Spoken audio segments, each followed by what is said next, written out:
The winter of 1885 had been the harshest in memory, and it showed no mercy to those who dared traverse the vast Wyoming territory. The endless prairie stretched before her like a frozen ocean. Its tall grasses bent low beneath the weight of frost and the relentless northern wind. Dark clouds hung heavy in the sky, their bellies swollen with the promise of more snow, casting the world in shades of gray and shadow. Sarah Whitman pulled her threadbare shawl tighter around her shoulders, though it did little to ward off the bitter cold that seemed to seep into her very bones. Her boots, worn through at the soles, left bloody prints in the snow with each painful step.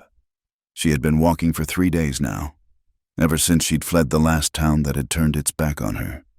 The memory of their faces still burned in her mind. The sneers, the whispered accusations, the way decent women pulled their skirts aside when she passed. All because of rumors that had followed her like hungry wolves across 3 territories. A mistake from her past, twisted and magnified with each telling, until she had become something monstrous in their eyes. No matter that the truth was far more complicated, far more painful than their simple condemnations could capture. She stumbled over a hidden rock beneath the snow and fell to her knees, the impact sending sharp pain through her already bruised body. For a moment, she considered simply staying there, letting the cold claim her. It would be easier than continuing this endless flight from place to place, always one step ahead of her reputation, never finding peace. But something deep within her refused to surrender. Perhaps it was stubbornness. Perhaps it was the faint hope that somewhere in this vast land there might be a place where she could start anew. She pushed herself back to her feet, her frozen fingers barely able to grip the small bundle that contained all her worldly possessions.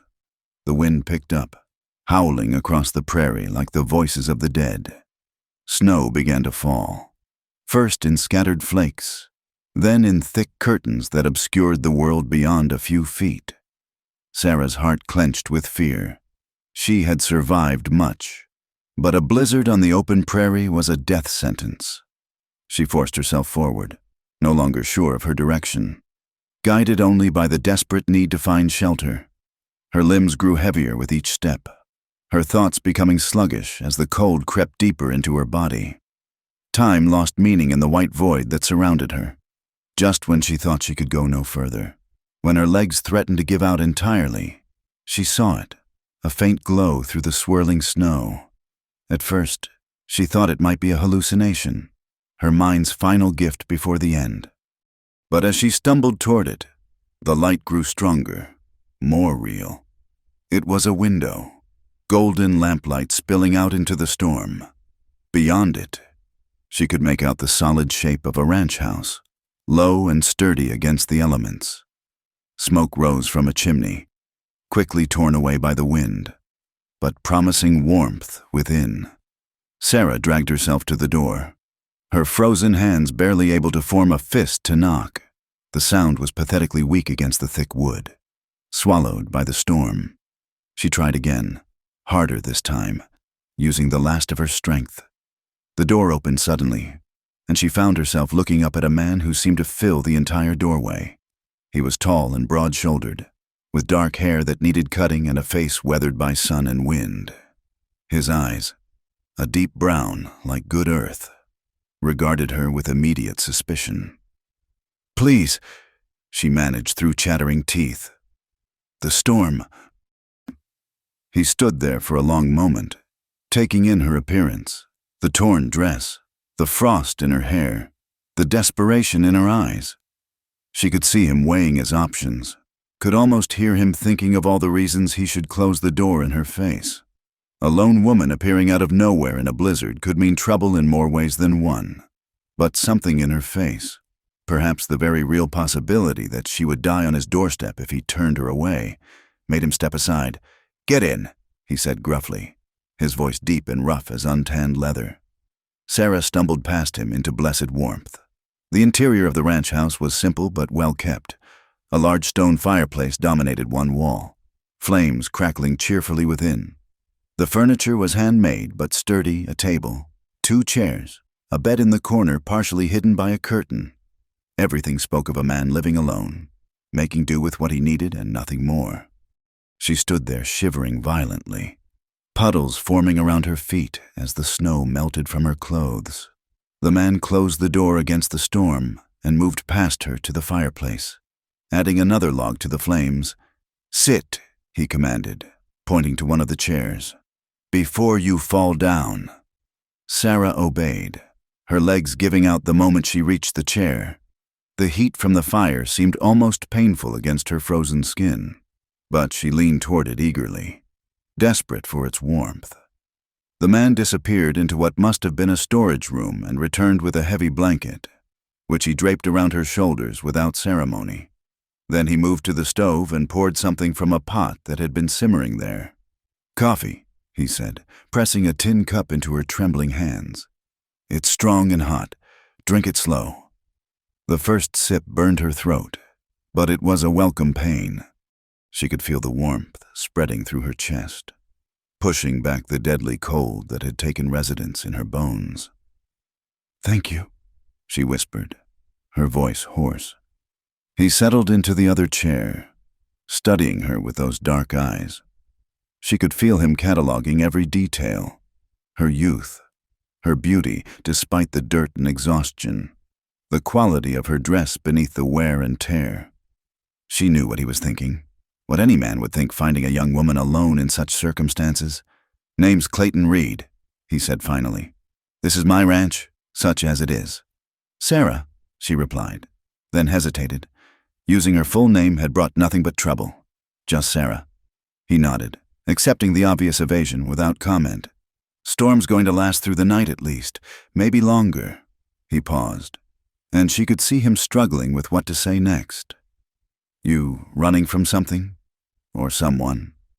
Sarah stared into her coffee cup, watching the dark liquid swirl. What could she tell him? That she was running from words and looks and assumptions? That one mistake, one moment of trusting the wrong person, had branded her forever in the eyes of proper society? "From something," she said quietly. "Nothing that will bring trouble to your door. I needed to get away." Clayton studied her for another long moment, then stood abruptly. "You can sleep by the fire tonight. Tomorrow, when the storm breaks, you'll need to move on." "I understand," Sarah said, though her heart sank. One night of shelter was more than she had any right to expect, but the thought of facing the cold again, of continuing her aimless flight, filled her with despair. He moved about the small space, gathering blankets and a pillow, creating a makeshift bed near the fireplace.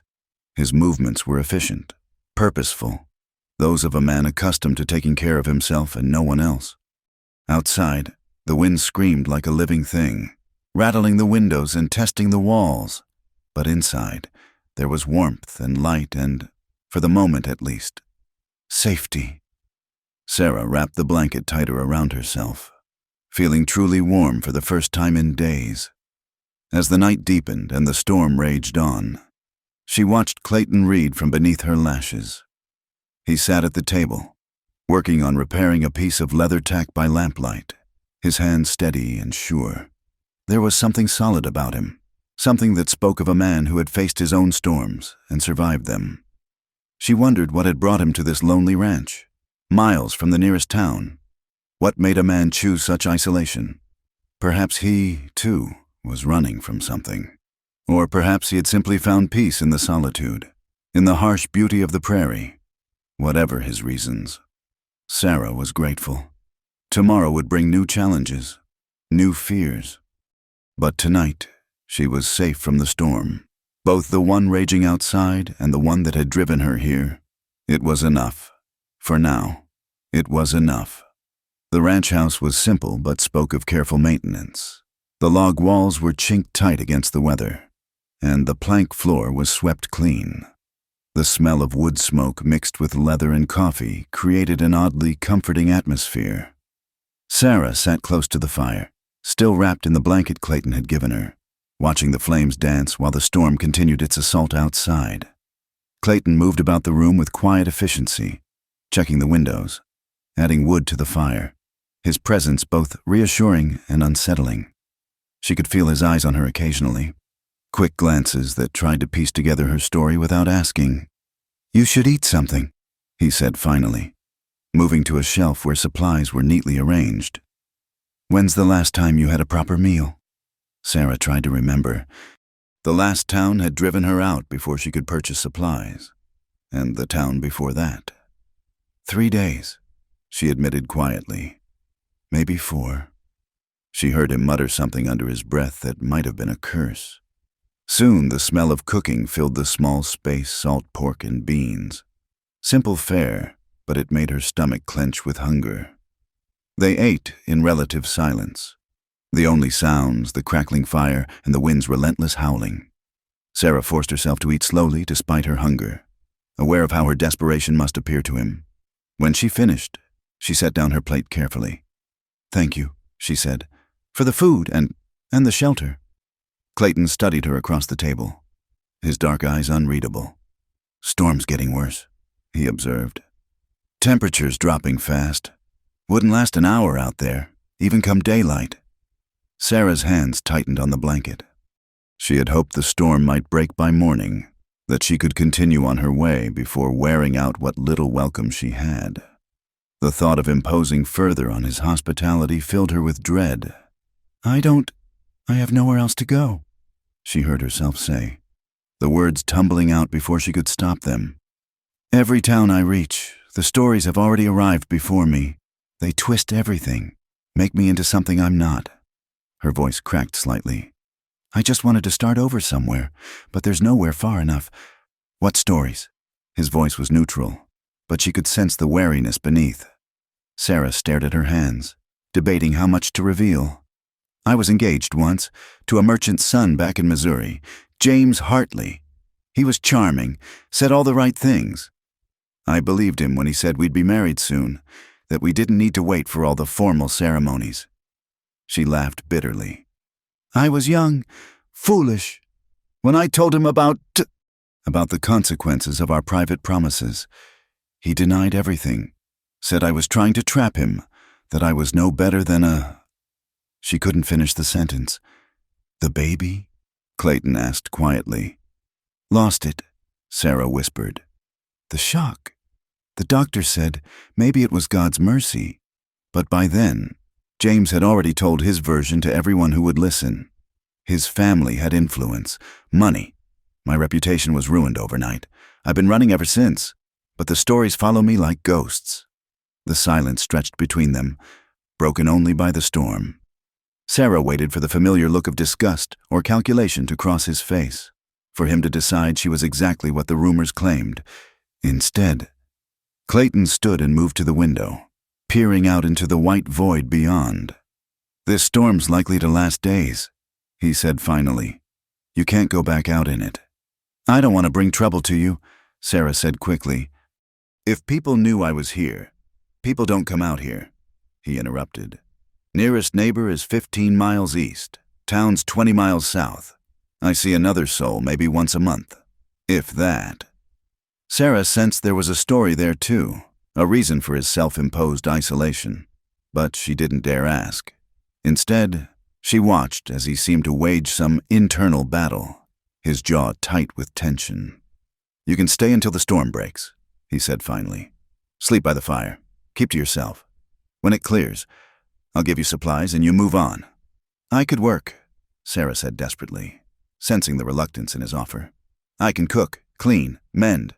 I'm not afraid of hard work. I won't be a burden." He turned to look at her then, and she saw something flicker in his eyes, not desire, exactly, but a kind of weary loneliness that recognized itself in another. "We'll see," was all he said.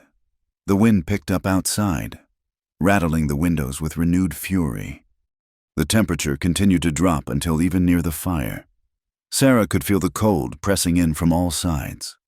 Clayton added more wood, the flames leaping higher, casting dancing shadows on the walls.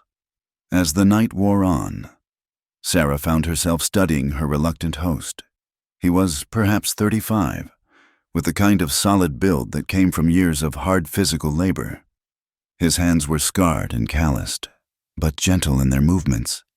There was a sadness in the lines around his eyes, a weight he carried that had nothing to do with the storm outside. "Why here?" she asked suddenly, surprising herself with the question. Why so far from everything? Clayton was quiet for so long she thought he wouldn't answer. Then, slowly, "Had a wife once, Mary. Brought her out here 8 years ago, full of dreams about building something together. Land was cheap, opportunities endless."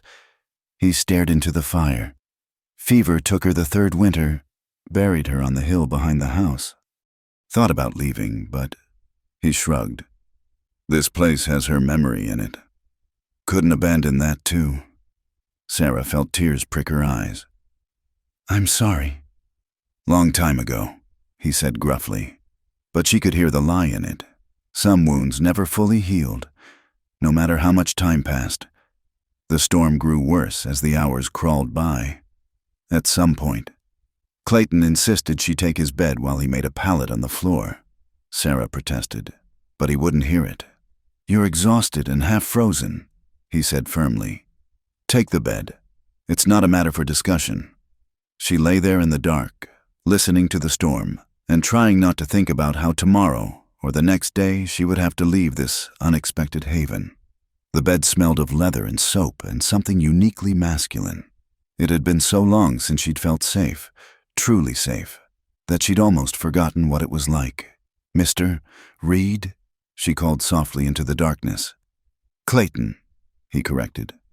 "And yes?" "Thank you. Not just for the shelter, but for listening, for not judging." There was a pause. "Get some sleep, Sarah. Morning comes early, storm or no storm." But sleep was elusive. The wind howled like a living thing, and Sarah found herself thinking about the strange turns life took. This morning she had been prepared to die in the snow, and now she lay in a warm bed while a good man slept on his own floor to preserve her dignity. She thought about his wife, Mary, buried on the hill, about the dreams they must have shared, the future they'd planned together. She wondered if Clayton talked to her still, if he climbed that hill in the spring when wildflowers bloomed and told her about his days.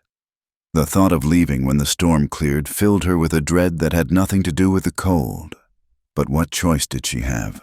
She had nothing to offer but scandal and the kind of compromise that would destroy them both. Clayton Reed was a decent man who deserved better than a ruined woman seeking shelter. Still, as the night deepened and the storm raged on, Sarah allowed herself to imagine, just for a moment, what it might be like to stay. To wake each morning with purpose, to work alongside someone who saw her as more than her mistakes, to build something lasting in this harsh but beautiful land.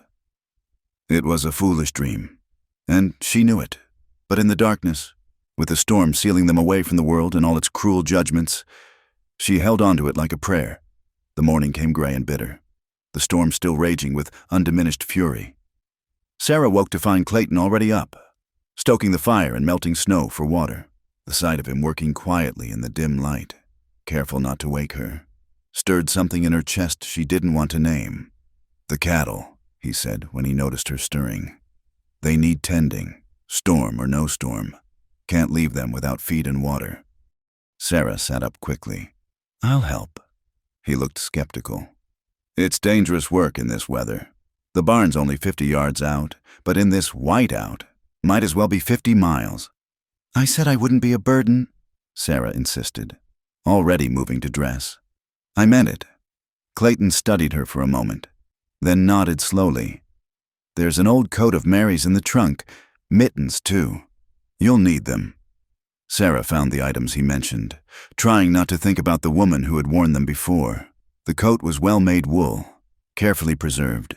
It fit as if made for her.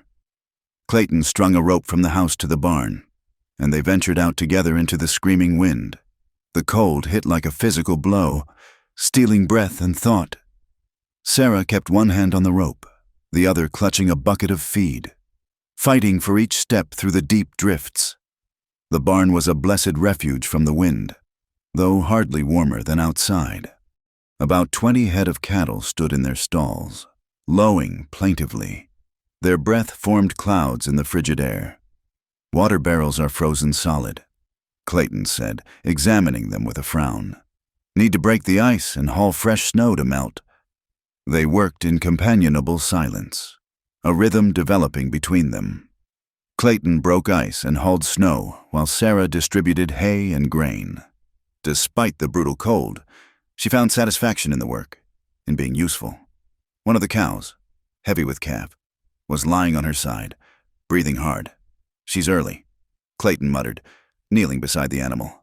Must be the storm. Stress brings them on sometimes. Sarah had helped with birthings back in Missouri, before her world fell apart. What do you need?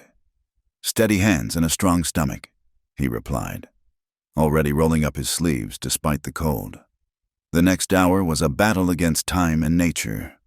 The cow struggled. The calf was positioned wrong, and the cold made everything more difficult. Sarah found herself holding the lantern steady, passing Clayton what he needed, murmuring soothing words to the distressed animal. When the calf finally emerged, wet and shivering, Sarah felt tears on her cheeks. Clayton quickly rubbed the newborn with straw, stimulating it to breathe, while the mother turned to inspect her baby with exhausted interest. Good girl, Clayton told the cow, then glanced at Sarah with something like approval. You did well. Not many would have stayed steady through that. Sarah warmed at the praise more than she should have. Life finds a way, she said softly, watching the calf struggle to its feet on wobbling legs.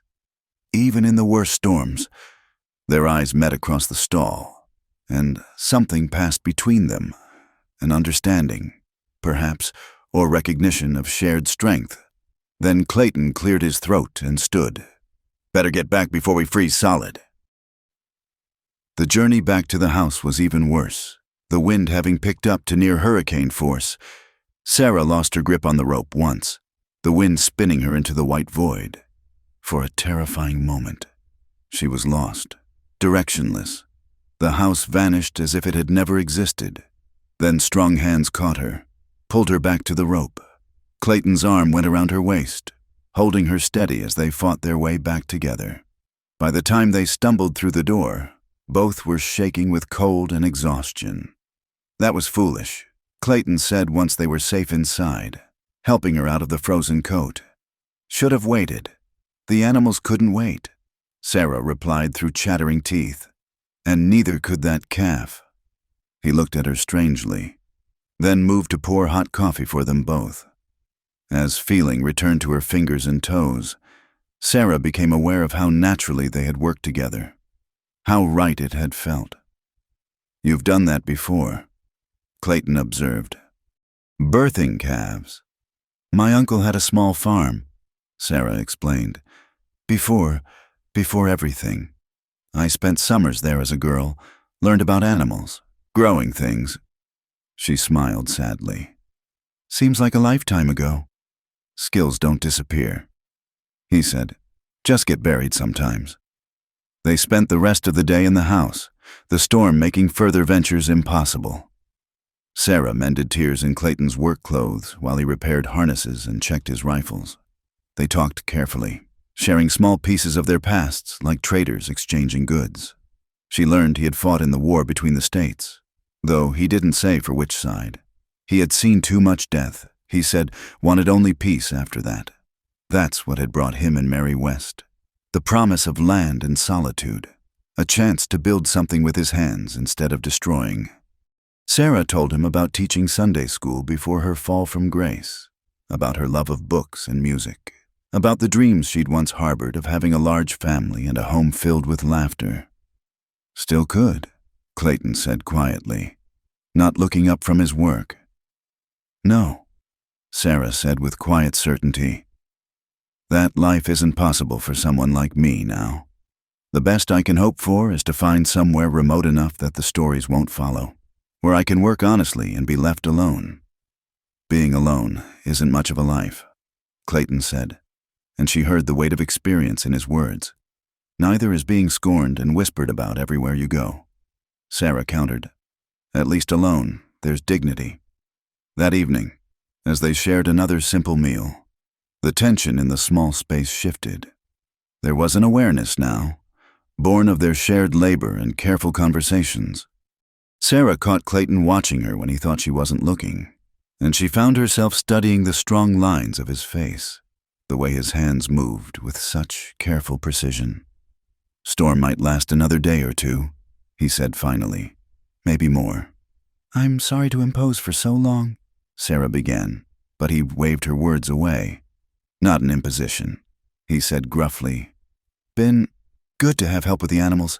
Company, too." The admission seemed to cost him, and Sarah felt her heart squeeze. How long had he been alone out here, with only his memories and his cattle for company? How long since he'd shared a meal, a conversation, a purpose with another soul? That night, Sarah insisted on taking the floor despite Clayton's protests. As she lay there listening to the storm and his quiet breathing, she found herself thinking dangerous thoughts. What if she didn't leave when the storm cleared? What if she stayed and helped with the spring calving, the summer haying? What if she could find a place here, not as a woman seeking shelter, but as a partner in the hard work of survival? But even as the thoughts formed, she pushed them away. She had nothing to offer but shame and scandal. Clayton Reed was a good man who had already lost enough. She wouldn't be the one to bring more sorrow to his door. Outside, the storm continued its assault, as if the very heavens were trying to tear the world apart. But inside the small ranch house, two lonely souls had found an unexpected harbor, and for now, that was enough. Tomorrow would bring its own challenges, its own choices. But tonight, they were warm and safe and not alone.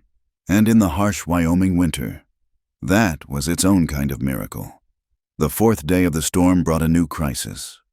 Clayton's careful inventory of supplies revealed a truth neither wanted to face. They were running dangerously low on food. The blizzard had lasted longer than expected, and feeding two people instead of one had depleted stores meant to last through normal winter weather. "Should have enough flour and salt pork for maybe 3 more days," Clayton said, closing the storage room door. "Coffee's near gone. Beans, too." Sarah felt the weight of guilt settle on her shoulders like a stone. Every bite she took was one less for him, one day closer to genuine hunger. She stared at the fire, trying to find words that wouldn't sound hollow. "I've gone hungry before," she said quietly. "You should take the larger portions.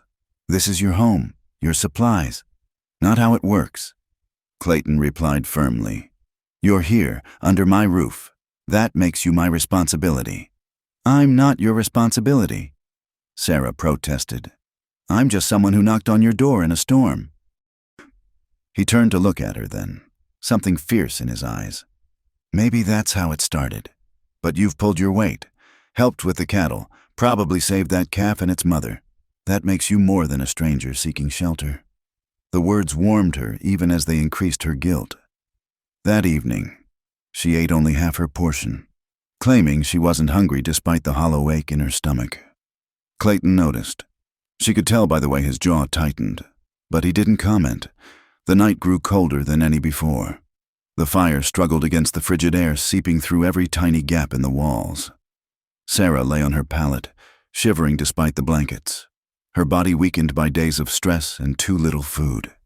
She dozed fitfully, plagued by dreams of endless snow and accusing faces.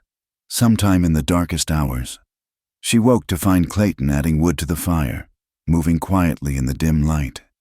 "Can't sleep either," she whispered. He startled slightly, then shook his head. "Too cold. Worried about the cattle, if this keeps up much longer." He didn't finish, but she could hear the concern in his voice. Sarah sat up, pulling the blanket around her shoulders. The fire cast dancing shadows on his face, highlighting the worry lines around his eyes. "What happens if we run out of food completely?" "We won't," he said with a certainty she wasn't sure he felt. "Storm has to break soon. Never seen one last this long." They sat in companionable silence, watching the fire. Sarah found herself studying his profile, the strong jaw, the way his hair fell across his forehead. He was handsome in a rugged way, but it was the kindness in him that drew her, the quiet strength that asked for nothing even as it gave shelter. "Clayton," she began, then stopped, unsure how to continue. "What is it?" She took a deep breath. "When the storm ends, when I leave, I want you to know how grateful I am. Not just for the shelter, but for treating me like a person. It's been so long since anyone looked at me without judgment in their eyes." He was quiet for a long moment. "Where will you go?" "West, maybe California, somewhere far enough that the stories might not follow. That's a hard journey for anyone, especially alone. I don't have much choice." Sarah said softly, "I can't go back, and I can't stay anywhere long enough for the whispers to start." Clayton stood abruptly, pacing to the window. "What if—" He stopped, running a hand through his hair. "No, forget it." "What?" Sarah prompted, her heart suddenly racing. He turned to face her, his expression conflicted. "It's not proper to suggest. You're a lady. Despite what others might say, you deserve better than what I'm thinking." Sarah rose, still clutching the blanket, and moved closer to him. "Tell me." "You could stay," he said in a rush. "Work the ranch with me. I need help, especially come spring. The calving, the planting, it's honest work, and you've shown you're not afraid of it." "People would talk," Sarah said, even as hope bloomed in her chest. "A single woman living with a man. It would confirm every terrible thing they already believe about me." "Let them talk," Clayton said fiercely. "They don't come out here. Their words can't reach us." "It would ruin your reputation, too," Sarah insisted. "You're a good man. You don't deserve that." "My reputation?" Clayton laughed bitterly. "Sarah, I've been alone out here for 5 years. Folks in town already think I'm half crazy, living with ghosts. What do I care what they whisper over their tea?" Sarah felt tears prick her eyes. The offer was more than she had dared hope for, but also less than what her heart was beginning to want. To stay here, working alongside him, building something together, but always maintaining proper distance. It would be its own kind of torture. "I should pay for my keep," she heard herself say. "It wouldn't be right to simply take your charity." Clayton moved closer, close enough that she could see the gold flecks in his brown eyes. "Not charity, partnership. But if it would make you feel more proper about it, we could come to an arrangement." "What kind of arrangement?" Sarah asked, her voice barely above a whisper. He seemed to struggle with the words. "Room and board in exchange for help with the house and ranch. Come spring, a share of the profits from the cattle drive. It's hard, lonely work out here, but it's honest, and no one would bother us." Sarah's mind raced. It wasn't what the gossips would assume, not the kind of arrangement where a woman traded favors for shelter. It was legitimate work, a business partnership. But would it be enough? Could she stand living so close to him, working beside him daily, without wanting more? "I need to think about it," she said finally. Clayton nodded, stepping back. "Of course, the storm's not breaking yet anyway." But as she returned to her pallet, Sarah found herself trembling with more than cold. The thought of staying, of having a real home again, of working towards something meaningful. It was everything she wanted, but the growing feelings she had for Clayton complicated everything. She lay there in the dark, listening to him settle back into his bed, and made her decision. When morning came, she would accept his offer. She would work hard, earn her keep, and guard her heart as best she could. It might not be the life she had once dreamed of, but it was more than she had dared hope for since her world fell apart. The wind howled outside, but for the first time since arriving, Sarah didn't hear threat in it. Instead, she heard the sound of a new beginning, born from the ashes of her old life. Tomorrow would bring challenges. Certainly, there would be hard work and lonely nights and the constant struggle against the harsh land. But there would also be purpose and companionship, and the chance to build something real, as sleep finally claimed her. Sarah allowed herself a small smile. The storm had brought her to Clayton's door, but perhaps it had been leading her home. The storm finally broke on the 7th day, leaving behind a world transformed by snow and ice. The prairie stretched endlessly white under a pale sun, beautiful and treacherous in equal measure. Sarah stood at the window, watching Clayton break a path to the barn, and tried to quiet the turmoil in her heart. She had accepted his offer of partnership the morning after their late-night conversation. But the days since had been filled with a different kind of tension. They worked well together. That much was undeniable.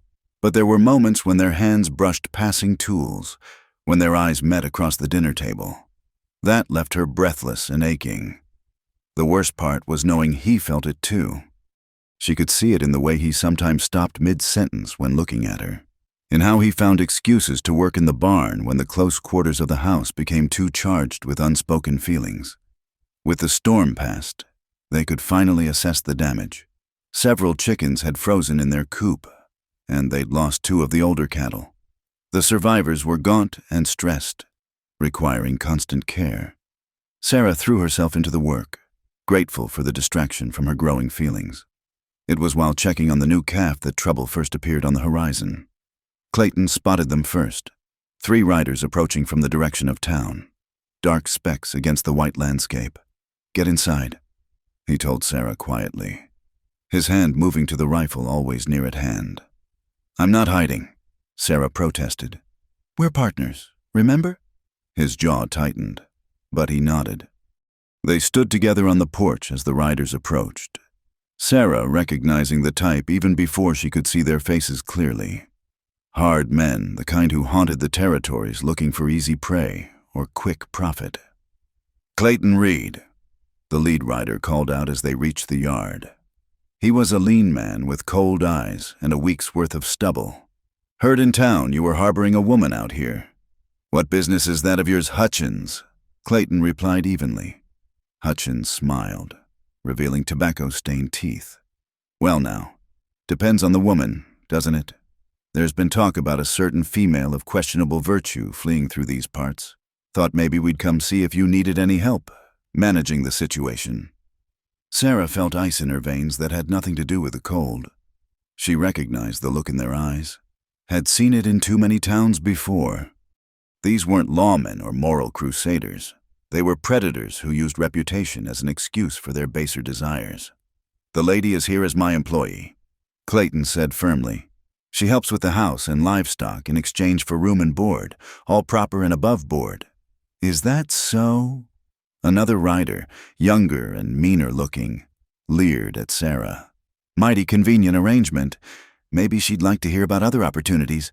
Town could use a woman with her. Flexibility." Clayton's rifle shifted slightly, not quite pointing at them but making its presence known. "You'll watch your tongue on my land. Wallace, the lady is under my protection." "Your protection?" Hutchins laughed. "Reed, you've been alone out here too long if you think you can protect anyone from anything. We're just being neighborly, offering alternatives." "Your neighborly concern is noted and refused," Clayton said coldly. "Now get off my land." The tension stretched taut as wire. Sarah could see the riders calculating odds, weighing the pleasure of causing trouble against the deterrent of Clayton's rifle and reputation as a war veteran. Finally, Hutchins spat tobacco juice into the snow. "Have it your way, Reed, but this ain't over. Woman like that brings trouble wherever she goes. Don't come crying to us when she's robbed you blind or worse." They turned their horses and left, but Sarah could feel their eyes on her until they disappeared over a rise. Her whole body was trembling, and not from the cold. "They'll be back," she said quietly. "Men like that always come back." "Let them try." Clayton growled. "This is my land. I decide who stays and who goes." "You don't understand," Sarah said desperately. "They'll make life impossible. They'll spread stories in town, turn everyone against you. They might even—" "Sarah!" His voice cut through her panic. "Look at me!" She raised her eyes to find him watching her with an intensity that stole her breath. "I knew what I was doing when I asked you to stay," he said. "I've faced worse than small-minded fools and petty thugs. You think the war didn't teach me how to protect what matters? But why?" The question burst from her. "Why risk so much for someone you barely know?" Clayton was quiet for a long moment. Then, slowly, as if the words were pulled from him, "Because I've been dead inside for 5 years, going through the motions, surviving but not living. Then you showed up in that storm, and for the first time since Mary died, I remembered what it felt like to care whether someone lived or died, to want to build something beyond just getting through each day. Sarah's vision blurred with tears. "Clayton, I'm not asking for anything you're not willing to give," he said quickly. "The partnership stands as agreed, but you should know that having you here, working alongside me, sharing meals and conversation, it's brought life back to this place. I won't let anyone drive that away." That night, Sarah couldn't sleep. She kept thinking about the riders, about the threat in their eyes, about Clayton's fierce protectiveness. The prudent thing would be to leave, to spare him the trouble that would surely come. But the thought of leaving now, of never seeing him again, was physically painful. She rose and padded quietly to the main room, planning to sit by the dying fire. Instead, she found Clayton there, rifle across his lap, keeping watch. "You should be sleeping," he said without turning. "So should you." She moved to sit beside him, close enough to share warmth but not quite touching. "You really think they'll come back tonight?" "No, they'll wait, plan. Men like that are cowards at heart. They prefer odds in their favor." "I hate that I've brought this to your door," Sarah whispered. "You had peace here." "Empty peace," Clayton corrected. "Nothing worth protecting. Now." He glanced at her, then away. "Now there's something to fight for." Sarah's heart raced. Slowly, carefully, she placed her hand over his where it rested on the rifle stock. "I'm not worth fighting for. Not with my past, my reputation." "You're worth more than you know," Clayton said roughly. "Those men, the ones who judge and condemn, they don't see what I see. A woman strong enough to survive alone, brave enough to start over, skilled enough to save a calf in a blizzard, and generous enough to worry more about others than herself." "You see all that?" Sarah asked softly. "I see all that and more," he admitted. "And it terrifies me because I swore I'd never, after Mary." Sarah squeezed his hand gently. "I know. I'm not asking for anything either. But Clayton, what I feel when I'm with you, it's not gratitude or desperation or any of the things those men would assume. It's—" She struggled for words. "It's like coming home to a place I've never been." He turned his hand palm up, intertwining their fingers. "We're a pair of fools," he said softly. "Broken people trying to build something whole." "Maybe that's the only way it works," Sarah suggested. "Maybe the broken places are where we fit together." They sat in silence as the fire died to embers, hands clasped, watching for dangers that didn't come that night. But both knew this was only the beginning. The men would return, bringing others perhaps. The town would buzz with gossip and condemnation. Yet, in that moment, with the vast prairie sleeping under snow and stars, none of that seemed to matter as much as this fragile connection between two wounded souls. Whatever came next, they would face it together. And perhaps that was the greatest defiance of all, choosing hope over fear, love over loneliness, in a world that seemed determined to deny them both. As dawn broke, painting the snow-covered land in shades of pink and gold, Sarah made a silent promise. She would fight for this chance at happiness, for this unexpected home. And judging by the determined set of Clayton's jaw as he watched the horizon, she wouldn't be fighting alone. 2 weeks passed in uneasy peace. The winter held its grip on the land, but there was enough break in the weather for Clayton to make it to town for desperately needed supplies. He returned with a wagon full of goods and a face dark with suppressed anger. "The whole town's talking," he said as Sarah helped him unload. "Hutchins and his crew have been spreading their poison. Made sure everyone knows you're here." Sarah's hand stilled on a sack of flour. "What are they saying?" "Nothing worth repeating." His jaw was tight. "Let's just say they've embellished your past into something lurid enough to sell newspapers." That night, sickness swept through the town. Clayton heard about it from a neighbor who stopped by to trade for salt fever and chills, taking the young and old first.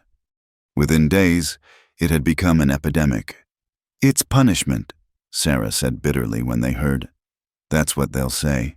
Divine judgment for harboring a fallen woman." "Ignorant fools." Clayton spat. "Disease doesn't care about their moral judgments." But the townspeople apparently did care. A week into the epidemic, they came. Sarah saw them first. A group of riders approaching, but different from Hutchins's gang. These were townsmen, merchants and ranchers, with a local minister at their head. Their faces were grim with righteous purpose. "Clayton," she called softly. He came to stand beside her, rifle in hand but held low. The minister, a thin man named Reverend Blackwood, dismounted first. "Mr. Reed, we've come on a matter of grave importance. State your business and be quick about it." Clayton replied, "The town is suffering," Blackwood intoned. 15 dead already, more falling sick each day. The people believe." He glanced at Sarah with cold eyes. "They believe we are being punished for tolerating sin in our midst." "You can't be serious," Clayton said flatly. "The woman must go." Another man called out, "Send her away. Reed, before more innocents die." Sarah felt each word like a physical blow. Even here, miles from anywhere, the old patterns repeated. She was the scapegoat, the convenient explanation for whatever ill befell a community. "The only sickness here is in your minds," Clayton said, his voice dangerously low, "blaming a woman for a fever that swept through 3 territories. She brings corruption wherever she goes." Blackwood insisted. "Her presence is a stain on our community. If you were a godly man, Reed, you would cast her out." "Like Mary Magdalene," Clayton shot back. "Seems I recall a different lesson about casting stones." The confrontation grew heated. Some men shouted threats, others pleaded. Through it all, Sarah stood frozen, watching the hatred in their eyes, feeling the weight of their condemnation. Then Hutchins and his men appeared, having followed the crowd from town. The situation deteriorated rapidly. Harsh words became shoving, and suddenly guns were being drawn. "Enough!" Clayton's voice cracked like a whip. He stood protectively in front of Sarah, rifle raised. "Any man who wants to force her from this land goes through me first. And I promise you, the war taught me how to make every shot count." "You die for a harlot?" someone shouted. "I die for what's right." Clayton replied, "And what's right is that this woman has done nothing but work honestly and help tend this ranch. Your fever started in the saloon, spread through your gambling halls and brothels, but you blame the one woman trying to live decently?" The standoff stretched taut. Then a shot rang out, not from Clayton or the townsmen, but from Hutchins. The bullet whizzed past Sarah's ear, and chaos erupted. Clayton shoved Sarah behind the water trough as gunfire exploded. The townsmen, caught between Clayton's deadly accuracy and Hutchins' wild shooting, scattered for cover. Clayton fought with the cold precision of a veteran, but he was outnumbered. A bullet caught him in the shoulder, spinning him around. Sarah screamed, grabbing his rifle as he fell. She'd never fired a gun in anger before, but desperation gave her strength. She shot at Hutchins, missing but forcing him to dive for cover. "Inside!" Clayton gasped, clutching his bleeding shoulder. "Get inside!" They stumbled into the house, barricading the door. Clayton slumped against the wall, his face pale. Sarah's hands shook as she tried to examine the wound. "Bullet's still in there," he groaned. "Need to dig it out before—" "I know," Sarah said, though the thought terrified her. She'd seen it done but never attempted it herself. "I need hot water, whiskey, clean cloth." As she worked to prepare, the shooting outside continued sporadically. She could hear men arguing, some wanting to burn them out, others counseling restraint. Reverend Blackwood's voice rose above the rest, calling for divine justice. Sarah's hands were steady as she cleaned Clayton's wound, though tears streamed down her face. "I'm sorry," she whispered. "I'm so sorry. This is all my fault." "No," Clayton gritted out. "This is their hatred, their choice. You just—" "Ah!"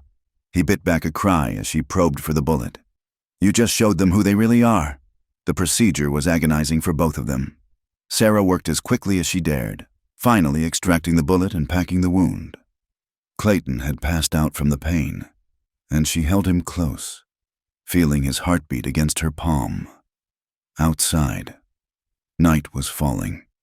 The voices had grown quieter, but she knew they hadn't left. They were waiting, planning. She found Clayton's ammunition, loaded all his weapons, and prepared for a siege. In his delirium, Clayton mumbled Mary's name, then Sarah's. "Don't leave," he whispered. "Can't lose. Not again." "I'm not going anywhere," Sarah promised, smoothing his sweat-dampened hair. "We'll face this together." As the moon rose, casting silver light through the windows, Sarah kept vigil. She thought about the life she'd wanted, the simple dreams of home and family that had been torn away. Now, in this desperate hour, she realized those dreams had been reborn here, in this rough ranch house with this good man who'd risked everything for her. "I love you," she whispered to his unconscious form. "I didn't mean to, didn't want to complicate things, but I do." A sound outside made her tense. Footsteps on the porch, careful and deliberate. She raised the rifle, aimed at the door, and waited. The door exploded inward. Hutchins stood there, gun drawn, his face twisted with cruel anticipation. "Well now, looks like Reed can't protect you anymore." Sarah fired without hesitation. The rifle bucked in her hands, and Hutchins staggered back, clutching his chest. He fell from the porch, and she heard shouts of alarm from his men. "The woman's armed," someone yelled. "She shot Hutchins." But instead of rushing the house, they seemed to pull back. Sarah realized with grim satisfaction that they hadn't expected resistance from her. They'd seen her as weak, helpless. Now they knew different. The night stretched on, punctuated by occasional gunfire. Sarah checked Clayton's breathing obsessively, changed his bandages, forced water between his lips when he stirred. She was exhausted, terrified, but also filled with fierce determination. They would not take this from her. Not this man, not this chance at happiness, not this home she'd found against all odds. As dawn approached, painting the eastern sky in shades of pearl, Clayton's eyes fluttered open. "Sarah?" His voice was weak but clear. "I'm here," she assured him, gripping his hand. "I'm here, and I'm not leaving." He managed a slight smile. "That's my line." Outside, they could hear horses moving, men talking, but something had changed in the night. The mob's fury had cooled. Faced with armed resistance and the reality of what they were doing, one by one, they began to drift away, until only the sunrise remained to witness two souls who had found each other in the midst of storm and strife. Clayton's recovery took 2 weeks, during which Sarah barely left his side. The wound healed cleanly, but the attack had changed something fundamental between them. The pretense of a simple business arrangement had been shattered by bullets and blood. They had fought for each other, bled for each other, and there was no going back to polite distance. On the first morning, Clayton could stand without support. He found Sarah at the window, watching the road to town with wary eyes. "They haven't been back," she said softly. "But they will be. Men like that don't forget." Clayton moved to stand behind her, close enough that she could feel his warmth. "Then we face them together, as we should." She turned to look at him, searching his face. "Clayton, what are we doing? This arrangement we have, it's not sustainable. Not after everything that's happened." He was quiet for a long moment, then reached out to cup her face gently. "No, it's not. Sarah, I have something to ask you, something I should have asked weeks ago." Her heart began to race. "What?" "Come to town with me. Today." She pulled back, confused. "To town? Clayton. They tried to kill us. They blame me for their sickness, their troubles. Why would we—" "Because I won't hide," he said firmly. "And neither will you. We've done nothing wrong, and I won't skulk around like we have. Besides," his eyes softened, "there's something we need to do there. Something official." Understanding dawned, and Sarah felt tears prick her eyes. "Clayton, marry me," he said simply. "Not because of what they think or say, not to make anything proper or respectable, but because I love you, Sarah Whitman.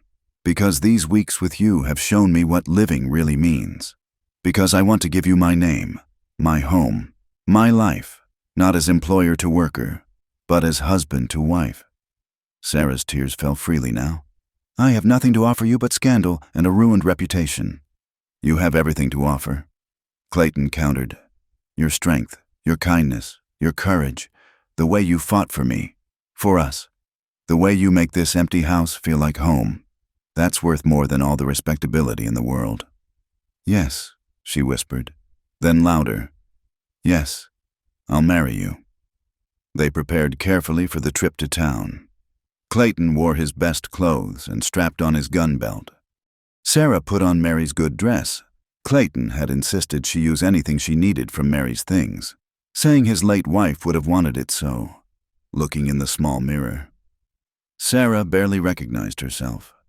Despite everything, there was a glow to her face, a light in her eyes that had been missing for so long.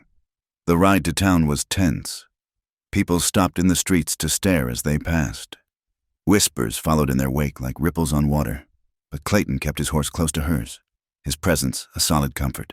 At the general store, Mr. Patterson, the proprietor, looked uncomfortable when they entered. Reed, didn't expect to see you in town. Need supplies, Clayton said evenly. And witnesses. Witnesses? For a wedding. Mine and Miss Whitman's. The store went silent. Several customers turned to stare. Mrs. Henderson, the banker's wife, actually gasped. You can't be serious, someone muttered. Clayton's hand moved to rest casually on his gun belt. Dead serious. Any man here willing to stand witness, or do I need to remind this town about Christian charity and minding one's own business? An old rancher named Thompson stepped forward. I'll witness. Known you for years. Reed, you're a good man. If you say she's worthy, that's enough for me. One by one. A few others nodded agreement. Not many, but enough. The justice of the peace was summoned. Clearly reluctant but unwilling to refuse Clayton's steady gaze. The ceremony was simple, held right there in the general store. Sarah's voice trembled as she spoke her vows, but her eyes never left Clayton's. When he slipped a simple gold band on her finger, his mother's, he whispered. She thought her heart might burst. I now pronounce you man and wife, the justice said grudgingly. God help you both. Clayton pulled Sarah close and kissed her thoroughly, right there in front of everyone. It wasn't a gentle kiss, but one that claimed and declared, that said without words that she was his and he was hers, and the opinion of the town be damned. When they broke apart, Sarah's cheeks were flushed, but she held her head high. Mrs. Clayton Reed, she said clearly. That's who I am now. Whatever I was before, whoever you think I was, that woman is gone. I'm Clayton's wife, and I'll thank you all to remember it. Reverend Blackwood pushed through the crowd, his face purple with rage. This is blasphemy. This union is unholy, an abomination before God. Then let God judge us. Clayton replied calmly. Last I checked, that wasn't your job. Reverend, now, my wife and I have shopping to do. They moved through the store, purchasing supplies while the crowd watched in stunned silence. Sarah selected items with careful deliberation. Flour, coffee, fabric for new curtains, domestic things, a wife's purchases. With each choice, she claimed her new role more fully. At the counter, Patterson tallied their goods with shaking hands. Reed, you've made a powerful mistake today. This town won't forget. Neither will we, Clayton assured him. Every kindness and every cruelty, we'll remember it all. As they loaded the wagon, a small voice called out, Mrs. Reed. Sarah turned to find a young woman, barely more than a girl, standing nervously nearby. She recognized her, Anna Morrison, the minister's daughter. I wanted to say congratulations, Anna whispered, glancing around fearfully. And to thank you. Thank me? Anna nodded. My father thinks the fever was God's judgment, but my little brother lived because you sent that remedy with Mr. Reed last week. The willow bark tea. Father doesn't know, but you saved him. Sarah's eyes filled. She had insisted Clayton take some of their precious medical supplies to town, despite everything. I'm glad he recovered. Anna pressed something into Sarah's hand, a small embroidered handkerchief. "For luck," she said, then hurried away. As they rode out of town, Sarah fingered the delicate gift. One small kindness in a sea of condemnation, but it meant everything. Clayton reached over to take her hand. "No regrets?" he asked. "None," Sarah said firmly. "For the first time in years, I know exactly where I belong." They created a small rise and could see the ranch spread before them. Their ranch now. The sun was setting, painting the snow-covered land in shades of gold and rose. It was beautiful and harsh in theirs. "There'll be more trouble," Clayton warned. "Men like Hutchins's crew don't give up easily. And the town will have to accept it eventually," Sarah finished. "Or not. Either way, we have what matters. Each other, the land, honest work. That's enough." "More than enough," Clayton agreed, pulling her close on the wagon seat. "It's everything." As they approached the house, Sarah saw it with new eyes. Not a refuge or a hiding place, but a home. Her home. Their home. Where she would wake each morning as Clayton's wife, work beside him through each day, and fall asleep in his arms each night. The stars were coming out, brilliant in the clear winter sky. Sarah had arrived at this door desperate and alone, with nothing but the clothes on her back and a reputation in ruins. Now she returned as a wife, a partner, a woman who had faced down mobs and bullets and won the right to her happiness. "Welcome home, Mrs. Reed," Clayton said softly as he helped her from the wagon. "Home," Sarah repeated, tasting the word like honey. "Yes, that's exactly what this is." They stood together in the doorway, looking out at their land, their future. Whatever came next, they would face it as one. The girl who had traded shelter for compromise was gone. In her place stood a woman who had found love, claimed her dignity, and carved out a place in the world through courage and determination. The transformation was complete. Sarah Whitman had become Sarah Reed, and with that change came not just a new name, but a new life, a new purpose, and a love strong enough to weather any storm. Spring arrived like a blessing across the Wyoming prairie, transforming the harsh white landscape into a sea of green grass dotted with wildflowers. Sarah stood in the doorway of their ranch house, breathing in the sweet air and marveling at how much had changed since that desperate night she'd stumbled through a blizzard to this door. The past months had not been easy. True to Clayton's prediction, there had been more trouble from the remnants of Hutchins's gang, but word of Sarah's fierce defense of the ranch had spread, along with tales of Clayton's deadly accuracy. The harassments grew less frequent, then stopped altogether. Even the town, while not warm, had settled into a grudging acceptance of their marriage.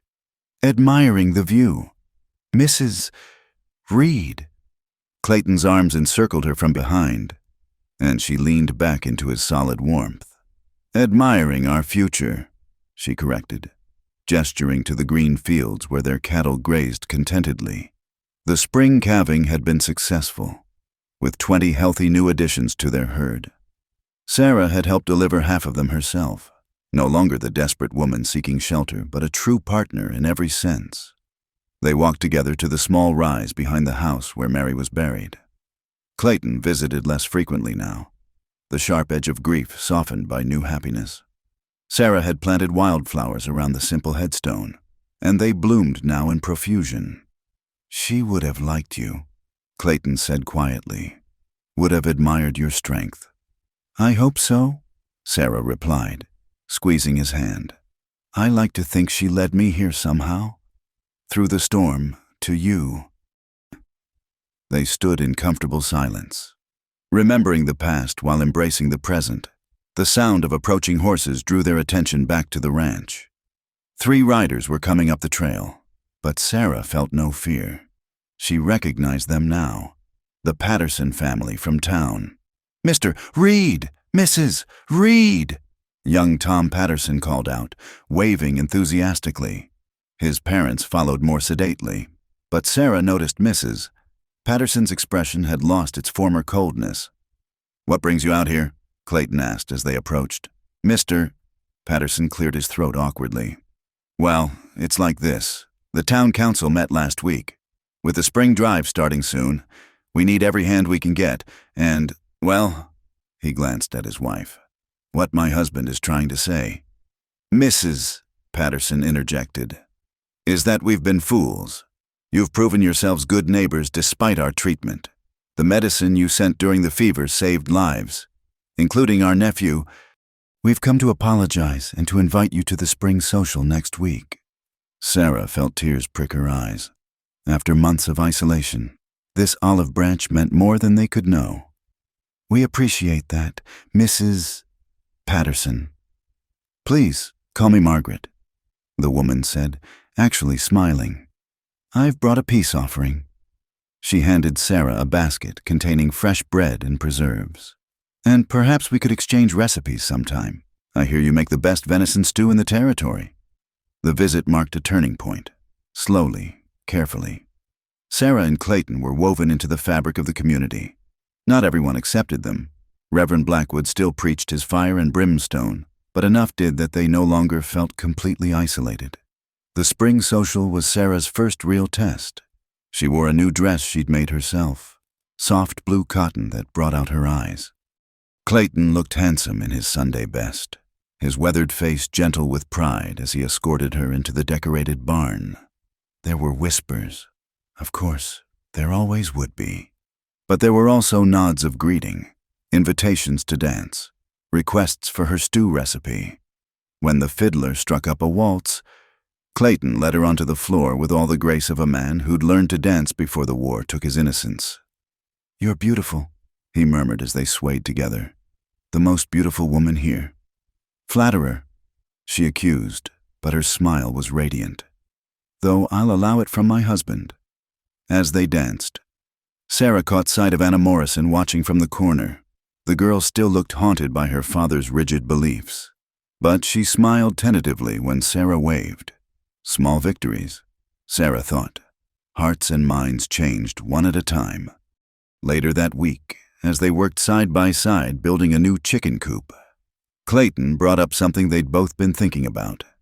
"The east pasture would be perfect for a garden," he said casually. "Big enough to feed a family." Sarah's hands stilled on the board she was holding. "A family?" He met her eyes steadily. "If God wills it, this house was too quiet with just me. With two, it's better. With more." He shrugged, but she could see the hope in his eyes. "I'd like that," she said softly. "To fill this house with laughter. To give children the kind of home I always dreamed of. They'd be lucky to have you for a mother." Clayton said firmly. "Strong, brave, kind. Everything I could want for our children." "Our children." The words sent a thrill through her. Once, she'd thought that dream lost forever, destroyed along with her reputation. Now, it seemed possible again. All of it was possible. As summer approached, the ranch prospered. The cattle were fat and healthy. The new garden produced abundant vegetables. And the small additions to the house made it truly feel like home. Sarah had even started teaching some of the local children their letters, turning the ranch into an informal school twice a week. One evening, as they sat on the porch watching the sun set over the mountains, a lone rider approached. Sarah tensed from old habit, but Clayton remained relaxed. "That's Thompson," he said. "Wonder what brings him out." The old rancher dismounted with a grin. "Evening, folks. Got some news you might want to hear. That gang that was troubling you? Federal marshals caught up with them down in Colorado. Won't be bothering anyone again." Sarah felt a weight she hadn't realized she was carrying lift from her shoulders. "All of them?" "Every last one. Seems they made the mistake of robbing a judge's nephew. Funny how fast justice moves when it's personal." Thompson winked. "Anyway, thought you'd want to know. You can sleep easier now." After he left, Sarah and Clayton sat in peaceful silence. The last threat to their happiness was gone. They were truly free to build their life together without looking over their shoulders. "It's over," Sarah said wonderingly. "Really over." "No," Clayton corrected, pulling her close. It's just beginning. Everything before was prologue.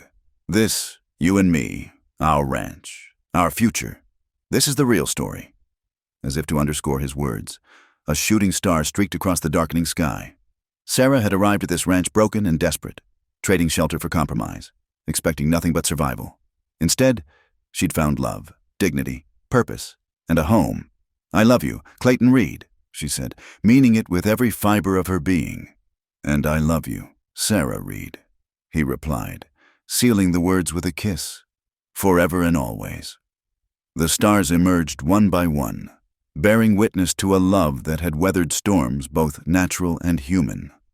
In the small ranch house on the Wyoming prairie, two souls who had known loss and loneliness had found their way to each other. They'd fought for their happiness, claimed it despite all opposition, and now they would cherish it through whatever years God granted them. The girl who had once traded her body for shelter was gone. In her place stood a woman who had been given so much more: a name, a home, a purpose, and a love that would last a lifetime. Clayton had promised her forever that night in the storm, and he had delivered on that promise in ways neither of them could have imagined. As they went inside their home, hand in hand, the prairie wind carried the scent of wild roses and new beginnings. The story that had begun in desperation had found its perfect ending in joy, proving that sometimes the greatest treasures come disguised as the fiercest storms. Thank you for listening to this story of love and redemption in the Wild West. I'd love to hear where you're enjoying this tale from. Please share in the comments below. Don't forget to subscribe to the From Wild West channel for more stories of courage, romance, and adventure on the American frontier. What did you think of Sarah and Clayton's journey? Share your thoughts with our community of Western romance lovers.